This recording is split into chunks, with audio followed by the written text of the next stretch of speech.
Good evening, everybody. Welcome to another edition of Reasonable Doubt, brought to you by the Harris County Criminal Lawyers Association. It is 8 o'clock, Julio Vela, and...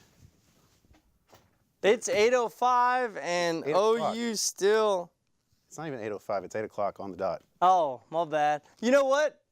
But when Dan Simons is on the show, we want to say hello.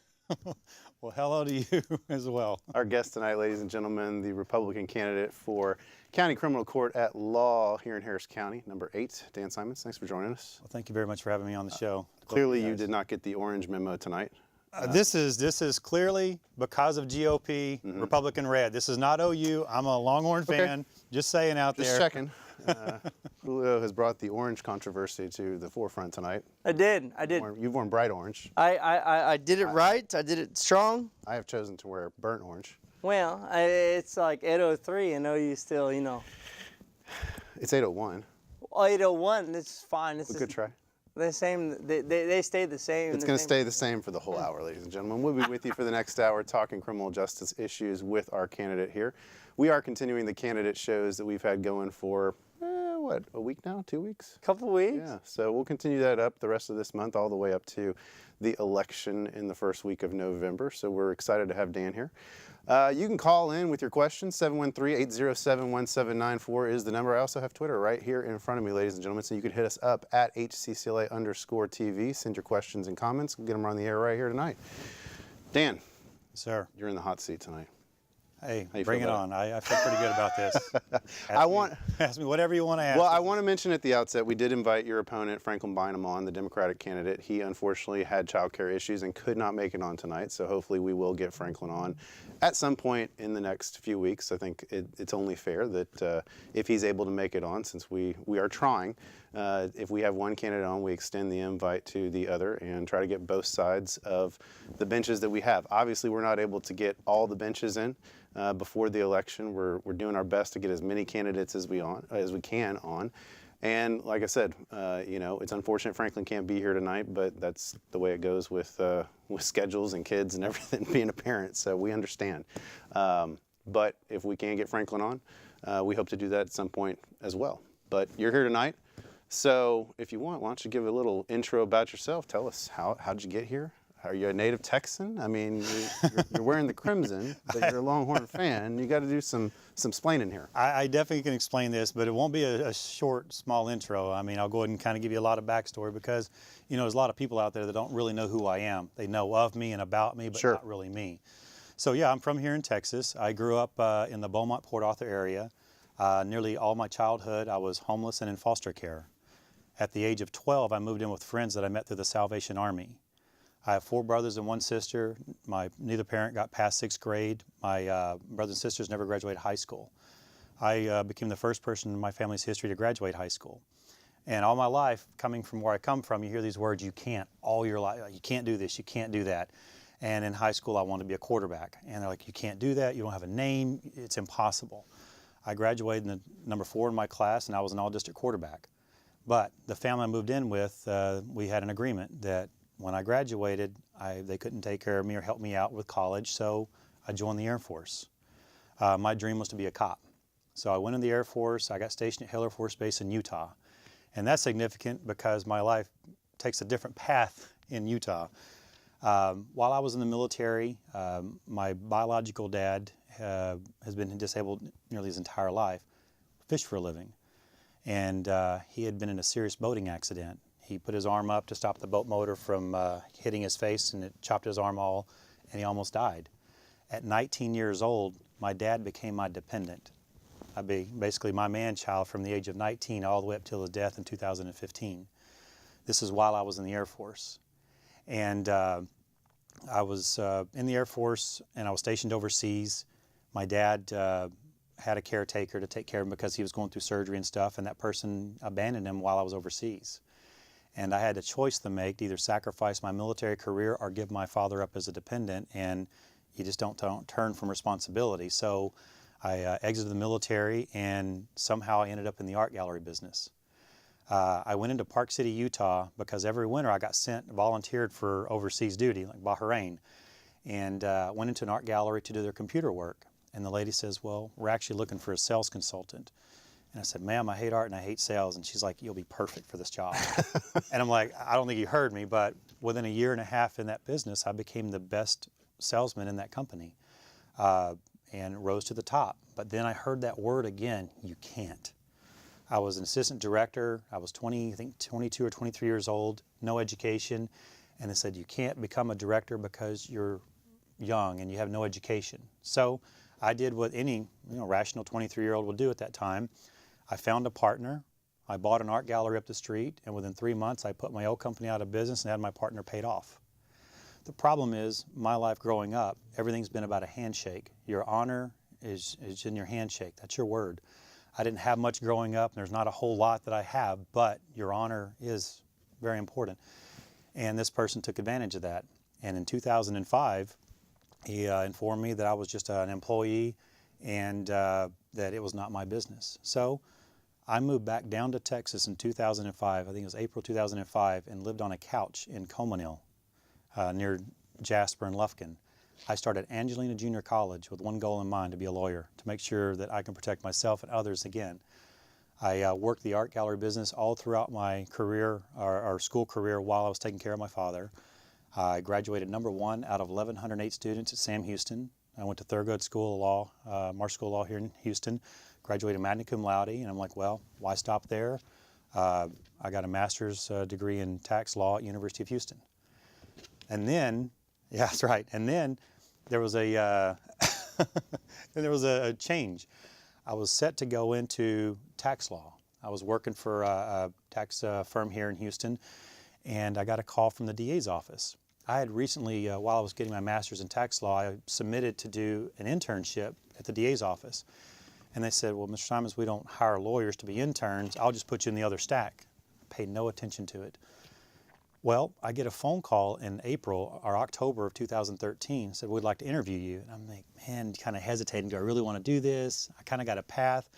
So I went in and interviewed with Karen at the DA's office, and it was a pretty good interview. They invited me for a second interview with Michelle Onken and another really good interview. And I'm like, man, this is not bad. And then they invited me for a third interview.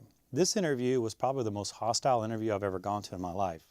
It was about 19 or 20 high-ranking DA officials in the room. It was like a horseshoe, and you're standing in the middle, just getting bombarded. And I mean, it's about standing your ground. And they started asking me questions, and I asked them questions back and started interviewing them. And some didn't like that, but my feelings is this. If I'm going to come work for you, what am I going to get out of it? What am I going to sacrifice? Because I'm leaving a six-figure career for $60,000. And I left there, and I think it was Aaron Burdett, another judicial candidate, was walking out and said, well, we'll be in touch in a few weeks, kind of let you know. Well, they called me like the next day and offered me the job. And I'm like, man, I don't know if I want to do this. I just had this interview. I don't know if this is for me. So they said, look, come in and just watch one of the courts and see if you like it. So I went in and I watched criminal court number 11, Judge Bull's court. Judge Bull. And within 2 hours of watching, the decision was made that this is the right place for me. You know what, walking away from the art gallery business, walking away from the tax law to work the DA's office, it just felt like the right decision. And that's how my career started in the DA's office. So it kind of gives you a little bit of backstory on how I got to where the DA's office started. I mean, tax law to being a prosecutor. Well, I remember. Quite a change. I remember he must have been 7 days in, and then he decided to try a case, and it was up against me, and I kicked his ass. So. It is what it is, you know. It is what. And you're so modest about it too. He's very modest. He's, I mean, gosh. He's one of the only people to actually get a not guilty against me, and it was when I was young in the DA. But we did have another trial. We did go 1-1. He did. And he came back, and he beat me bad. It was a case that I shouldn't have lost. Pardon me. Did you bust out your valedictorian speech from? It wasn't valedictorian. What was that? I was one of 2 student body presidents at the University of Texas. Okay, I thought you were like valedictorian. No, or something like that. I was one of 2. Julio trying to show off here on social media. No, so Dan and I do battle, and Dan's very mad. He's upset. Oh. And I say, well, we're gonna have another one. I promise. Well, I mean, if you were acting like that, I can't imagine why he was upset. And he comes back, and he just kicks my ass. He kicks my butt. He kicks it, man. And this is what I tell you, from a lawyer perspective. Dan, you are one of the individuals who have always been, look, regardless, because you have a reputation of people saying, oh, he plays behind the boards and he plays, he hits you at the knees. You and I have had at least, when you were a DA, I don't know, 30 cases together, 25 cases together, and I have never seen you been other than above the board, ever. And in the trials that we've had, I've never seen you been other than competitive, professional, and top-notch. Well, I appreciate that. And I'll tell you, that's how I was with everybody. I treat everybody the exact same way. There's no difference. I had this rule that I will tell you what I'm going to do, I will show you what I'm going to do, and I go do that very thing. That's exactly right. And there's no hiding the ball, and that's how it should be. And it's unfortunate that people feel that way, and I don't know if it's more of just maybe people being bitter. But, I think it's ego. And possibly, but you know, I didn't go and flaunt any of my wins online. I didn't go and make a big deal out of it, because despite getting a not guilty in your case, I still respected the jury, because that's what we're there for. We disagreed on something, we went to trial, jury found not guilty, thank you very much for your service. And that's how it should be and always should be. I will say that when you came back and you ended up getting a guilty verdict on it, and then it was a shocker to me when you left the office, because I thought to myself, they just lost a really good lawyer. They just lost that, and for whatever reason it was.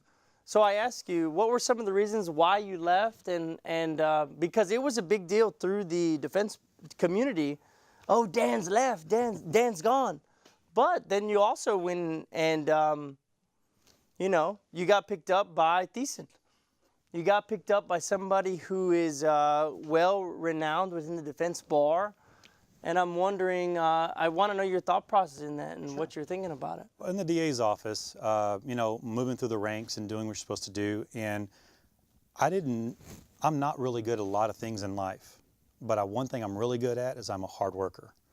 In the DA's office, we handle, you know, 1,000 cases a month. We cycle through those. And when I started in court 10. I'd have 20 cases set for trial in 1 week, and you have to become efficient and effective, like super efficient and effective, to be able to be prepared. And my thing is if you're not prepared, you're losing. And I took that same mentality to everywhere I went. And I tried, I think, more than most attorneys try in a 3-year span than probably any prosecutor there. One of the things that your reputation has, okay, is that you would try cases without looking at it, and you would try cases, and in my opinion, it's like, well, it's Dan. He's coming at you. He's gonna come at you. Maybe he's looked at it, maybe he hasn't, but he's gonna come at you. But also, make no mistake, there are some stories about you hiding evidence or doing things that you're not supposed to. What do you say about that? Let's address the trials first. And as far as being prepared for trial, I looked at every case. It didn't matter what it was. Well, I will vouch for that. Yeah, I will vouch for that. And being prepared and ready for trial, that is key. You know what? You don't go into a trial, and to have the record that I had as a prosecutor, I mean, I think I had maybe 3 or 4 losses, and I tried 29 or 30 misdemeanor trials. One of them being mine. That's right, one being you. And you don't go in and do that against some of these top-notch defense attorneys by not being prepared. As far as hiding evidence, absolutely not. You know that. You don't. Well, here's the thing. I don't need to cheat to win. I'm going to beat you because of how good I am. I know what I can do. I know my abilities. I don't underestimate my opponents. And there are some great attorneys that I had really good trials with that, you know, they thought they had it, but it just came down to, I mean, the evidence and what the case presented. So Judge Carahan lodged a side against you, never Dan Simons. Right. Okay, you remember that? I do. All right, and and let's set the background a little bit. You had a very contested primary. You went up against a longtime incumbent, Jay Carahan, who's been there, has been on the bench for 20 years. Yeah. And you decided that you were going to primary him.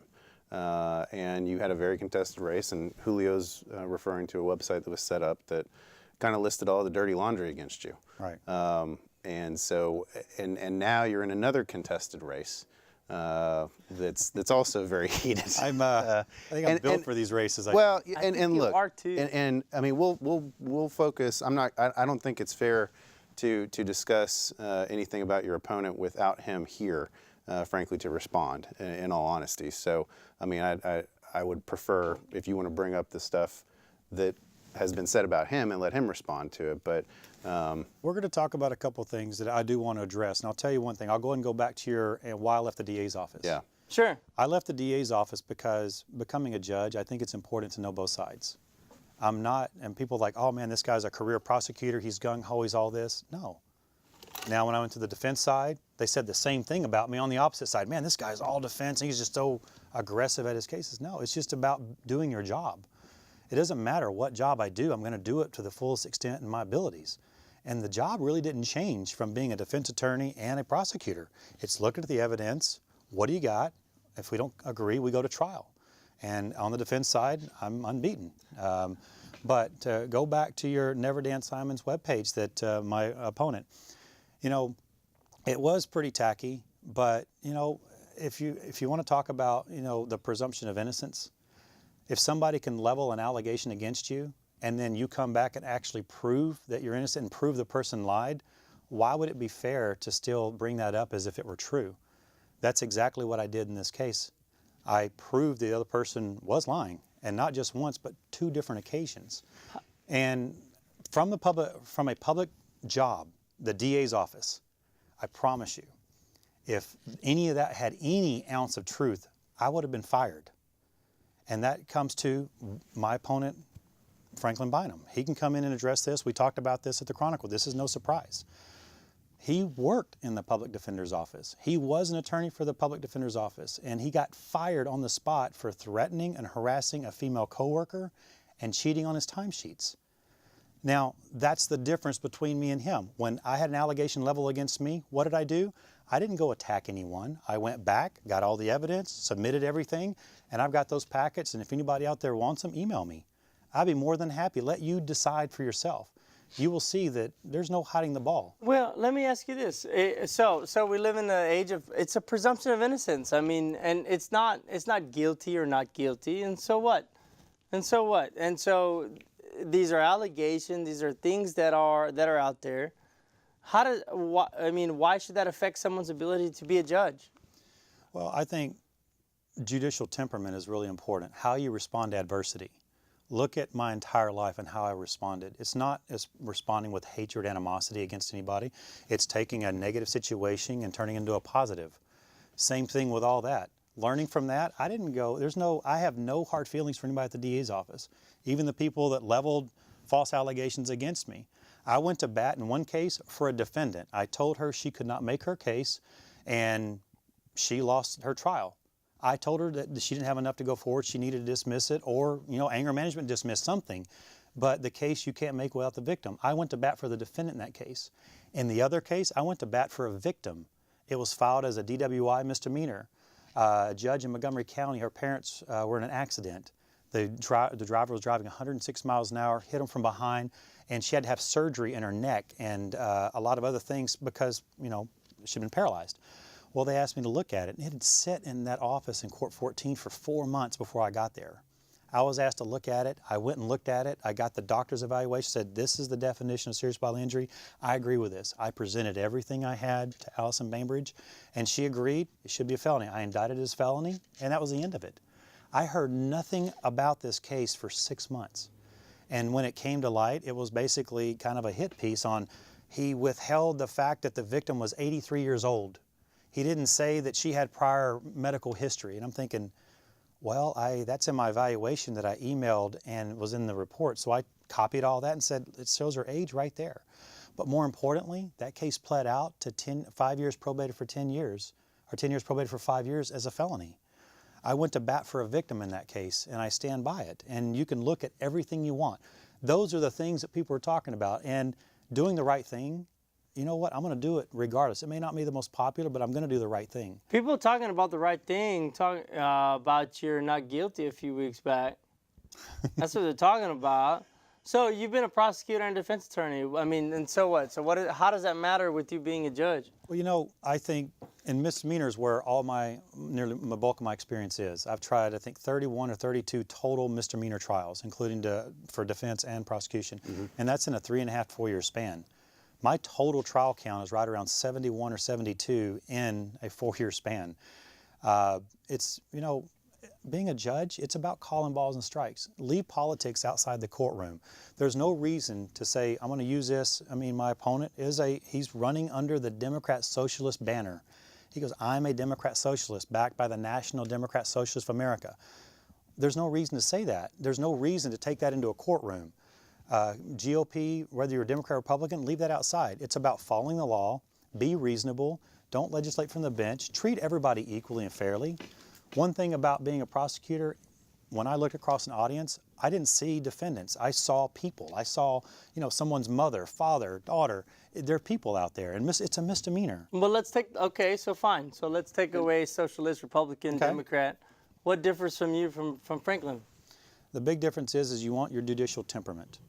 How did I respond under adverse position in a bureaucracy in the DA's office? I didn't go attack anyone. I didn't get fired. My opponent can't say that. He's never also worked on both sides either. Your leave was a big question through the grapevine. Yeah.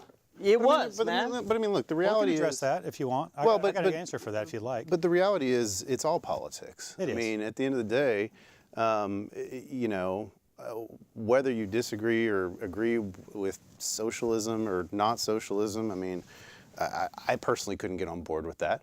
But it's all politics. I mean, as long as you have judges who are running with an R or a D beside their name, you know, there's going to be politics involved. I mean, to be fair, the way you run the primary was basically by the allegation and Judge Carahan performing gay marriages. See, that... Tell us, And that- yeah, let's go respond to talk that. about it. Yes, I mean, I think that was a big issue. Because that was a big Let's issue. talk about that that. the Republican Party really, you know, they mounted you to go against him because he had been performing gay marriages and apparently pissed off the establishment of the Republican Party. You know, and that's what I would say if I were my opponent, because the reality is I didn't run onto that. I think if you get elected as an elected official, you need to do the job you're supposed to do. It wasn't about doing gay marriages. He would stop court and do marriages during court session. Just stop, like, what are you doing? It was more like, you know what, you are hired for a job, do just that job. But that wasn't why I ran against him. I ran against him for something a lot worse than I mean, things that people really talk about. And it's about judicial independence. You have got to maintain judicial independence. Whether you contribute to my campaign or not, you're going to be treated the exact same way as everybody else that walks through that door. There are no doing favors for any friends, period. Not going and testifying for friends, nothing like that. Do you think lawyers who practice in the criminal court should be banned from donating to any of the criminal judges? I think judges should be elected and trusted enough to keep their independence outside the door room. I've got a lot of good friends that are judges, and I promise you, when I walk through that door, it's no longer Dan, my friend. It's your honor and counselor. It's the same thing. Keeping that, I mean, it's not that difficult to do. It is putting on two hats, and you see it all the time. You can be best of friends, and there's some judges down there that people just absolutely disagree with and just don't care to be friends with. I'm friends with them outside the courtroom, and we may go back and forth in the court, but it's keeping that. And, you know, I think that's healthy. But we all work, we're co-workers. We all work together. It's almost impossible for you to work, and you work down there every day. Yeah, How right. can you say you're not friends with a lot of those people? But I promise you, you don't need somebody. You're good enough that you don't need somebody doing favors for you. You don't need a defense-leaning judge. You don't need a state-leaning judge. A lot of great attorneys, you don't need good attorneys. You don't need it. You just need a judge that's going to be fair, Right. follow the law, be reasonable about it, and remember also, we're in misdemeanor court. Okay, I mean, let's go back to where we are. Let's keep that in focus. We're going to revisit probable cause a couple times, is what you're saying. I don't know about that. It's like, Oh, revisit. man, come on, Dan. You're asking for favors already? Commit to something. Already? You know what? Every case is independent in itself. And I can tell you this, it doesn't matter who you are. It doesn't matter the color of your skin. It doesn't matter if you're male or female. It doesn't matter anything outside of what the facts are. and every case is going to be talked about or decided on its own merits. Let's talk about how you left the district attorney's office, because it was you left in a cloud of smoke. It was like, oh, what, Dan's left? What, Dan? I mean, you were skyrocketing, man. You were going up. Dan's getting not guilty, not guilty. I mean, pardon me. Guilty, and JV not guilty. Guilty, and you know. And then suddenly, well, I'll tell you, you're out. I left the DA's office because I wanted to. They Okay. didn't want me to leave. I won. When you get attacked enough, but you defend yourself and you clear your name, it should be the end of it. But for me, it was like, where am I headed in life? And I'm like, well, I think being a judge would be appropriate for someone like me. Look at where I've come from. There's not another judge out there that can say they can look across the aisle and see all those people and almost relate to every one of them. I can relate to so many people. That's what made me so efficient and so effective about being a prosecutor and defense attorney, picking a jury. And being a judge is what I wanted to do. I left on my own terms. I was also told that if you wanted to come back, you're welcome to come back. And You hear Ryan Trask came back. Yep, Mark. So he went and worked for Tyler Flood for like a week, Yep. and then went right back to the district attorney's Mark, office. and I'll tell you what, Mark Thiessen, an amazing guy. The guy, he's brilliant at what he does. And I talked with him a few times, had a few cases with him, and you know, it was kind of an honor. We had one case that we were getting ready to trial in Court 9, and he said, I'm not trying this case with you. And I'm thinking, well, no, you are. We're ready. We're up. Yeah. He made sure we didn't go to trial. He goes, and I said, why not? And he goes, one, I'm going to wait until you get moved out of this court, and then I'm going to try that case. And I said, Mark, that's not even right. So, and this is where the genius part of Mark is. He did that very thing. I got moved to juvenile, and Bianca Roberson came in there and took it. And the case was, the lady was passed out at a red light with the doors locked, car on. They had to break into the car, smell alcohol, puke all over her. I mean, in the middle of the night on spur, I think, 5. 5. And Of course, it was spur 5. and amazingly enough, Hey, Cougs. Mark Thiessen, that case was dismissed mid-trial. I'm like, how? There's no way. And I'm thinking, and that's where, I mean, you talk about mad respect, is like, wow. And when we discussed, I said, you know, I'm looking at maybe leaving the DA's office. And he said, well, you know, I mean, Matt Elwell's leaving. Why don't you come work with me? And I came down and talked to him, and I said, you know what? I think it's important, just like with this interview. I gave you full disclosure. I'll tell you who I am, where I come from, where I am. And he offered me a job, and I went there, and, you know, nothing but great things about both him and Tally. I found it very peculiar that Mark supported Jay Carahan, and you were working with him during the process, and ended up beating Jay Carahan, Judge Carahan, in the primary. How was that? Talk to us a little bit about that. Was that an issue, or wasn't? Or? Both Mark and Tally, you know, complete, just awesome people through the whole thing. They have a friendship with Judge Carahan, and I have respect for Jay Carahan. Sure, you know, everybody has respect for Judge Carahan. He needs to know that out there too. Mad respect, 16 years public service. You know, I disagreed with what you did, and when you disagree with someone and you got to do something about it. Run against them if you disagree with it. That's kind of how our world is. And they were pretty cool through the entire thing. I didn't ask anything from them, and I didn't want to put them in the middle of it. I kind of did because I worked there, but yet had a really good friendship, and I'm hoping that, you know, I didn't want anybody taking anything out on them. And honestly, they're awesome through the whole thing. And I left there recently. I'm still helping out part-time. But, you know, nothing but great things, and they handle it very, very professionally, and I do appreciate everything those guys did for me. Look, When you said earlier, you said this is misdemeanor court. Yes, sir. You kind of said, it was almost implying like it wasn't that big of a deal. Well, let's talk about where we are in misdemeanor court. Right. A lot of people, a lot of times this is a first-time offense, and we're coming in there. Not everybody coming misdemeanor. It's not about going to jail. A lot of it is about how can we rehabilitate. What can we do to make sure this person doesn't reoffend or graduate to felony? What can we do as a prosecutor? I always wanted to look for ways. You know, deferred adjudications. What can we do? PTIs were just starting when I was a misdemeanor, but when I was a chief, man, I mean, whatever we can do, because I think people work a lot harder for that. And I would like to know the numbers. And, you know, if I get elected, I'd like to keep tabs on all the PTIs that are given in my court and versus how many people reoffend or violate versus deferred adjudications and how many people reoffend. Let's talk about PTIs. Are you going to be a judge? I mean, not in any particular type of situation. Okay, yeah. Let's talk about PTIs. Sure. Are you going to be a judge who believes in intervening in some of these type of PTIs or agreements? And being a prosecutor and defense attorney and looking at it from that side, a lot of these agreements are from the state with defense attorneys. And yeah, there is an agreement for the probation office to kind of keep tabs. And I think this is where the judges have their hands to make sure, because they're still on bond. But for the most part, you know, there are some serious facts that would warrant that this is probably not appropriate for PTI. But every case is like, let's listen to the facts. I'm not going to have a set of rules and say, well, if you have this, absolutely not. No, everything, it's all individually based. So it's going to be like, hey, have you talked to Judge Simons kind of deal? Have you talked to him about it? Kind of deal? Like everybody's like, oh, is this a PTI? And be like, I don't know, have you talked to Judge Simons? It's going to be like that? I can promise you this, my policies and where I stand on things, you will know where I stand when you walk into my courtroom. Well, what do you think about bond, man? You're going to be given ankle monitors and breathalyzers and patches? You know what? Depends on the facts of the case. If somebody's doing indecent exposures around schools, I kind of would want to have an ankle monitor on that person. So it's about the facts of the case. Let's talk about bonds, because I know that's a big, heavy issue right now. You know, about the bond fight going on.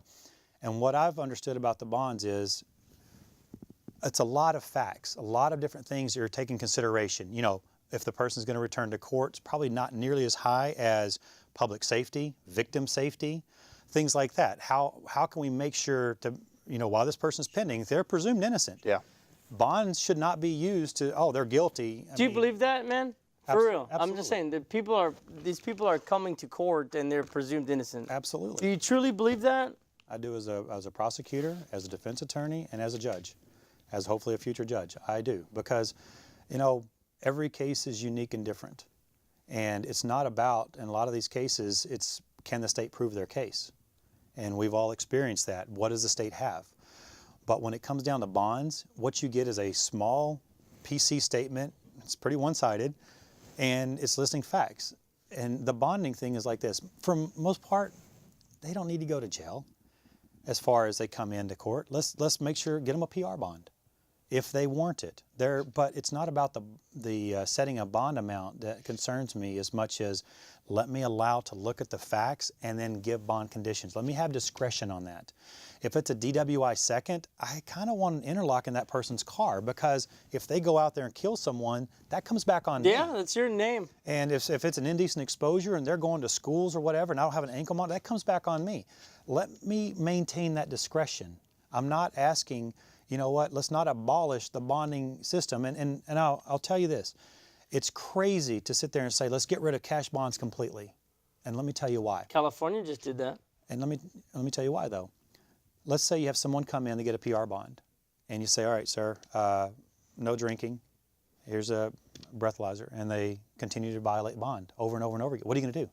You're going to just lock them up and say, well, we don't have cash bonds, so you can stay there until I feel like you can get out? I don't think so. I think that's wrong. Absolutely. Because there are situations to where it is appropriate. But going back to, and not taking away from the serious of misdemeanor, but it is misdemeanor. And this is the opportune time for us to try to rehabilitate or fix if that's where we go with it. What can we do to make a difference? Because I don't want people, if I can help somebody not get a conviction that's going to ruin their life for the rest of their life, what can we do? But also, they're going to have to earn it. Yeah, I mean, I feel like, and I said this a couple weeks ago, I mean, I feel like the bond lawsuit and this new way of doing bonds has actually created more problems than it's solved. It's created all new problems, because I feel like, honestly, you've got people now sitting in jail for 2 to 3 days before they can even get before a magistrate to get a bond set. Whereas the old cash bond system, I mean, immediately upon being arrested, they had a $500, $1,000 bond or whatever, and they were getting processed out. If somebody could come down and bond them out, they were getting out, you know, and you didn't have this backlog. So, I mean, and I don't know how this could functionally work, but is there some way that, you know, you as a judge, could the judges get together possibly and implement a summons system for some of these cases? I'll tell you what I would like to do. I would like to see all the judges come together at the same table as the defense bar and the prosecutor's office and the public defender's office. I would like to sit, how can we make this a system more efficient and more effective? How can we, one, you're presumed innocent. You should not be disrupting your life and your world. I understand you have a pending matter, but you also have a job. A lot of people have kids that are going to school. We're having people come back over and over again. Is there a better way to do this? How can we make this more efficient? But we also can't take away from the seriousness of this is a criminal matter. Well, okay, so let me ask you, how are you going to make this more efficient then? Well, I think. What are your thoughts? I mean, if you preside, I mean, it's court. I mean, it's bench number 8. Honestly, I'm open for ideas. What can I do? I'm open to say, can we do a schedule? Can we pretty much know where you're going to be? And Montgomery County does this. You pretty much know what trial date. You can put 5 or 6 dates on your calendar. You know where you stand and things are moving. Can we also waive some of these appearances? Is it just the fact you're coming to court because the state and your attorney's got to get evidence and exchange? But a lot of attorneys also don't like that because that's when they get paid from their. I think that's the biggest problem, and that was another thing I mentioned. I feel like that there is a perpetuation of that problem because a lot of lawyers use that as a way to get money from their clients, and also on the appointed system. I mean, there's a lot of lawyers that get paid by the appearance on the appointed system too, right. And so the longer the case drags out, there's a financial incentive for that for them. Rather than getting the case resolved timely. And I think that's where having the schedule is really important to say we got to keep this moving. So one, we don't allow people to abuse that. Not that I know. I mean, I haven't really heard that, but I can see where that probably does happen. But it all comes down to communication. How can we make this more efficient, more effective, without losing the quality of justice? So tell me, okay, fine. So let's talk about your docket. Okay. How are you going to run a misdemeanor docket with 2,000, 3,000 cases a year? And you're going to have 5, what are you going to have, 4, 3, 2 appointed attorneys throughout the year? Each of them handling 500 cases a year? And everybody wanting a jury trial? I can't move a freaking case without setting it for trial nowadays. I cannot move. Trespass, they're like 30 days. I'm like, okay, we're just going to go ahead and set this. Trial dockets are getting backed up. People are getting unsecured bonds. You have a docket that is overflowing. How are you going to manage that, Dan? Well, the good news is that's what my life's been all about, how to be efficient and be effective about things. In the DA's office, one of the things, you can go look at my records, which they're open records. I go for it. Look at my timesheets. When you look at my timesheets, you will see that I never maxed out on comp time. Most prosecutors max out after their first year. I never maxed out, and yet I was efficient and effective, and I kept things rolling. I was always prepared. You can look through all my evaluations, and you will never see where I wasn't prepared. There's a more efficient, more effective, but it also comes down to communication. Let's talk with the staff. What can we do to make things better? But it's bringing everybody to the table. Just on an island doing your own thing, my way or the highway, I don't think it's going to cut it. Yeah, but it's going to have to be your way or the highway as a judge on the top bench trying to figure out your court. Well, what are you going to do, man? It's about coming down to what would be the best way to move a docket. I haven't heard anything that you've said that's going to move any docket right now. Really? What? You're going to have a scheduling order? You didn't tell me that. Well, we can do a number of things. Well, tell me. We can do a scheduling order. We can waive some appearances while people are getting evidence. We can move them up a little quicker. We can have settings in between their settings so prosecutors and the defense bar can get their evidence and they still stay on path to get paid from their clients if that's what they're doing. But more importantly, they're just going to have to rope in on that. It's going to have to keep these things moving, but it comes down to the DA's office too. It's going to have to be communication there because the judge is not there as an adversary for either side. You're there just to move forward. And if you're saying, you know what, you're at basically a crossroad that the state's not moving and I'm not moving, well, guess what? Set it for trial. Yeah, I mean, how am I going to facilitate that? Well, that would be an unfair thing to ask. Well, I don't think it's the judge's job. It isn't, Julio, to move the docket. I mean, we've had this. The defense bar has debated this. I mean, it's not the judge's job to move the docket. The judge shouldn't be looking at their docket numbers anyway. It shouldn't be a concern. It should be: are people getting justice? Right. Are defense lawyers getting the evidence they need? timely, so that that is what contributes. Don't worry about what the docket numbers are. Okay, it's not. My job is not to move the docket per se and move all these people. It's to ensure that justice is served. And if it takes somebody, longer than another person because somebody's, jerking around the evidence or whatever, that's where the judge comes in. So I think you got to rephrase that, because I don't think the priority should be moving the docket. I bring it up in the sense because I know Franklin Bynum has told me that he's going to be giving 10-day trial settings for everything other than, I believe he said everything. And if you're listening, Frank, call in. And everything other than assault family members and DWIs, he's going to be giving everybody 10-day trial settings. We got a phone call. Let's see who's calling in. When we talk about trying to make phone. What's that? Phone call? Yeah, we got a phone. We got a question for you. Sure. What's the question? I don't know. Let's find out. Hello. Thanks for calling Reasonable Doubt. Hey, good evening. How are you guys doing tonight? Hold on. I can't hear you. We can't hear you. Can you not hear me? Can you hear me now? Now we can hear you. It's all right. Like a television commercial. So I've kind of got a 3-part question for Dan, if that's okay. You're gonna have to break it up. Use small small words and short sentences for us.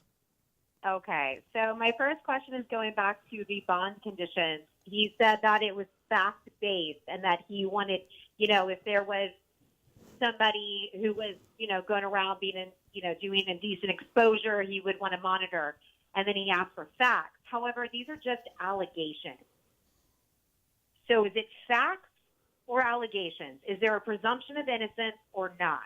He kind of was speaking out of both, ends of his mouth. I'd like to hear what he has to say about that. Sure. There are allegations and it's probable cause that we're going off of, and it is kind of one-sided. But based on what is told to the judge and depending on the situation, then we discuss what would be the appropriate bond conditions for somebody like that, and a lot of times it's with the probation officer. You think you're able to make those kind of decisions? Absolutely. Why? I mean, why not better than Franklin? What do you mean? Why isn't Franklin just as good as you to make those decisions? You know what, and I don't know Franklin. I'm not going to compare myself to Franklin. What I will say this is you can count on being fair, being reasonable, and me following the law at all times. It's not taking the parties and using it as a platform and saying, I'm going to do this and do that before listening to the facts. And you come back to... Okay, I'm sorry, I'm going to break in because Sure. you keep saying the word facts. They're not facts, they're just allegations by one party. Yeah, I think the biggest problem we've got now in society is everybody is confusing facts, presumption of innocence, and what's going on in Washington hasn't helped people really understand those definitions. But I get, and look, there's wordsmithing here going on. I get what both of y'all are saying, caller and Dan. I mean, the reality is... Well, I'm picking on you. That's all good. I'm picking on you. No, bring it. I'm picking on you, Bring man. it. I got to But bring it, man. I think what the caller is saying is you're going to decide... I mean, they can't be facts because they're not, allegations. they're not proven. They're allegations. For the caller, allegations. But whatever's read in front of you, it is, as a prosecutor, at the very top, it's just a statement of facts. That's what it reads at the top. When you're looking at that, it's a statement of facts. So it is more of a semantic, but it is a presumption. But it's not, I'm not there punishing them for an allegation. It's about public safety. And, a lot of it may not even warrant any conditions at all except you come to court. But some cases are going to be different than others based on the allegations. How about that? So, third part. What's your second and third part? Well, she had the second. What's the third part? I will do the second and third part, and then I'll hang up to listen. Okay. So the second part is, are you willing to do what Judge Jordan has done in his court, where he still allowed settings, so that way attorneys who may work their fee schedule that way still get paid, but you don't have to approach to get the client's appearance waived. You just let the coordinator know that nothing's going to happen. Appearance waived, boom, done. Do you think that's an efficient system? And then the second part of that is, I know you're coming in late, but I would like to hear, if you had been elected before, who would you have sided with on the bond issue? Would you have gone Judge Jordan or the other judges? Thank you, and I'll hang up. All right. Thanks for the call. That's good. That's good. Let's first answer the first part about, I mean, and that comes down to the coordinator and having a staff that is efficient and effective. Sure. If an attorney is asking for to waive their client's appearance, Yeah, I'm not, you don't need to approach me for that. Now, if we're going on a year and I'm seeing a pattern, absolutely. At some point, we got to have some stops on this. I don't want people abusing that. And as far as the second part about, you know what Judge Jordan does, you know, he does what other judges do. I respect both sides. But when it comes down to the bonds, as a prosecutor, I didn't agree with the bonding schedule. It's like, okay, if you have this, you're automatically going to get this. I disagreed with that, but at the DA's office, I followed that. But with the stripping everything away, because you got to remember how this all came up. They came down to saying, we're going to ask one question at the jail. Can you afford bond? And if you say no, you sign an affidavit and you're free to go. Where you never even went before a judge. You can't do that. Come on, that's ridiculous. There's all those other factors to consider. All I'm asking is allow me to have some discretion. For the most part, people are going to get PR bonds. They're going to, I mean, it depends on the allegations at hand, and if it's a DUI second, assault family member, let me put a condition on there, you know, no contact with the victim. I mean, it depends on the situation, but it's going to come down to, as far as the bonding goes, the judge, I think the Fifth Circuit came back and they sided with the judges like, yeah, they get some discretion. And I just want to keep that. And we keep those factors that we consider for public safety and victim safety, and they're going to return to court. So are you cool with PR bonds or are you not cool with PR bonds? For the most part, I think a majority of cases, they're probably going to get PR bonds. Objection non-responsive. It's a yes or a no. I kid. It depends on the situation. Hey, I know okay. that the lawyer answer depends. So let me ask you, man. You're coming into one of the, at least you know, Jimmy's been a lot around, and you're older than I am too, I think. How old are you? I turned 40 this year. Yeah, man, you're like as old as Jimmy, old man kind of style. Having a life outside of the DA's office and before law. Yeah, you guys are all old. Again, it goes back to, you know, not having, you know, having outside real world experience. You're talking about making me for a judge. It's having a lot of things outside. It's running a business. It's managing employees. Being a judge is not just deciding the law. It's about running a court, running a business, essentially. Mm-hmm. And you're asked to do it under extreme conditions here in Harris County. But there's a better way to do things, and I'm open to finding out better solutions. To one, we don't want to back up our jail dockets and keep people in jail. I think that costs the county a lot of money. How can we facilitate this? What can we do? Not lose the quality of justice and everybody get justice, fair justice, period. Not on a timetable of, I want to move this docket and I got to no matter what. As a prosecutor in Court 14, and you know how I was as a prosecutor. I wasn't like a cupcake giving you everything, but I managed to drop Court 14 in less than 3 months, over 200 cases when I was a chief in Judge Field's court. Look at the numbers when I was there. And it wasn't because I was just dismissing. It's about negotiating and working with people and looking at everything. And that's what I'm going to take right into the bench hopefully when I get elected. Mm-hmm. What you got? You were about to say something. Well, I thought you were going to say something. I didn't want to interrupt you. So I was going to ask you. I was going to ask you. Okay, so do you have any judges you look up to nowadays that you look up to or that are mentors to you or that you appreciate and such? You know, I've had a lot of judges, really good judges that I got to be a prosecutor in front of. You know, it was Judge Ross, my first judge ever. Judge Ross. I just tried that case. The thing when I did the little napkin on the smiley face. Just tried it against him. Judge Ross is an amazing judge. That was probably one of the best things that could have happened in the DA's office, being in his court first. Because, you know what? The way he ran things, the way he was with his court, many years of experience, presiding judge, I think he was there for like 30, 35 years, just an awesome person. I went from there, went across the street to one of the judges. I did all the JP courts, and then I went to Judge Wilkerson. Went up to felony court where I was Judge McGee, another awesome judge. She was, you know, by the book. She followed the law. She was very efficient with her courtroom, how she did things. She visited PC on every case because some cases that she was like that she wouldn't let the docket get stacked up with things that shouldn't be there. Mm-hmm. There are a lot of amazing judges, and you know, one in misdemeanor court that people were really worried about when he got elected was Judge Dan Spute.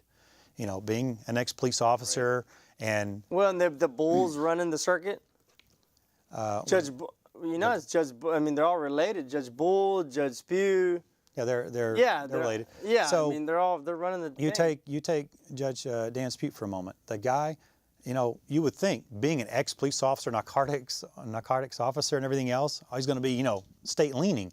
No, he is down the middle. It's not about being on one side or the other. It's not adversarial on his part. He's there to do a job, and he's done a fantastic job. Right. And he's one of the judges that I look up to that, you know, that this is how things are done. I think we can even do even better, but he's somebody that hopefully I get to, you know, will walk me through this process and help me out. But for the most part, being qualified for this job, you take my years of experience back to military, you take being the DA's office, all the trials that I've done, most but bulk being a misdemeanor, and what I have to offer and my judicial temperament and what I can bring to this and compare it to my opponent, you'll see that I'm clearly the person.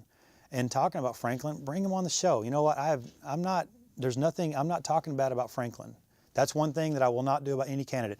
I've only talked about just facts and facts that I've substantiated personally. When I got the paperwork about, you know, getting fired for threatening a woman and cheating on timesheets, I didn't go and make that public. I first wanted to find out more, going, who investigated this? Who did this? And it turned out to be another attorney, and they're seeing a pattern of this for a long time, brought it to their attention and confronted, and they said, well, we don't have any evidence. But what I'm getting with this is this. It's the response. It's the response. No woman should ever feel threatened or harassed, especially at a workplace or any point for any reason. There's not an excuse big enough or good enough you can give me to say, you know what, that woman deserved it. I disagree with that. And coming into a courtroom, you've got to consider these things. If you're already at one office, you get fired, now you're going to be a judge. Is that how you're going to lash out at your staff? There's a lot of women that work down there. Is this what your response is going to be when you're challenged? Allow me to defend Franklin for a moment. Absolutely. I believe Franklin is an outstanding individual. I believe that that he's honorable and is a great candidate, and is not only and is also a great lawyer. And in fact, he's one of the on Jeff Ross. He's one of the top lawyers of the year. I think he's good.